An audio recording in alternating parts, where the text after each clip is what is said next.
Pay close attention, friend, to what your father tells you. Never forget what you learned at your mother's knee. Wear their counsel like a winning crown, like rings on your fingers. Dear friend, if bad companions tempt you, don't go along with them. If they say,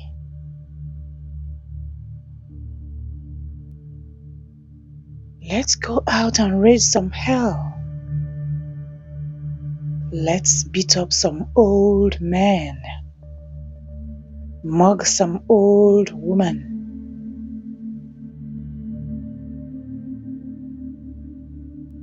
let's pick them clean and get them ready for their funerals.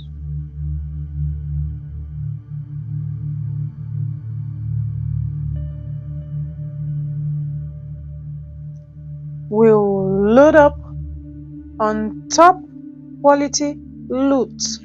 We will haul it home by the truckload. Join us for the time of your life. With us, it's share and share alike.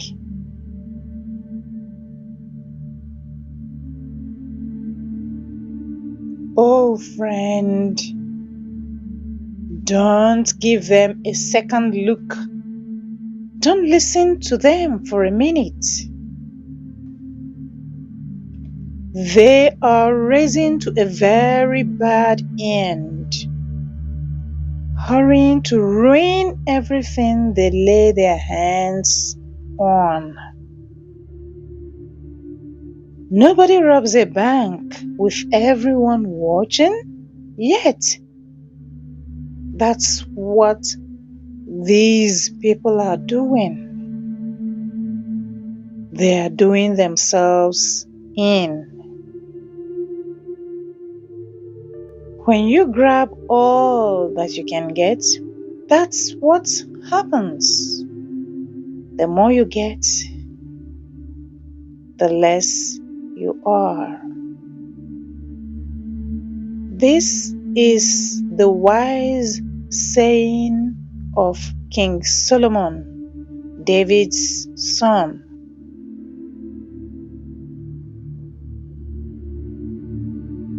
It is found in the book of Proverbs, chapter 1, verses 8 to 19. The Message. And verse 7 says, start with God. The first step in learning is bowing down to God. Only fools thumb their noses at such wisdom and learning. Bowing down to God is the beginning of wisdom. Learn wisdom, my friend.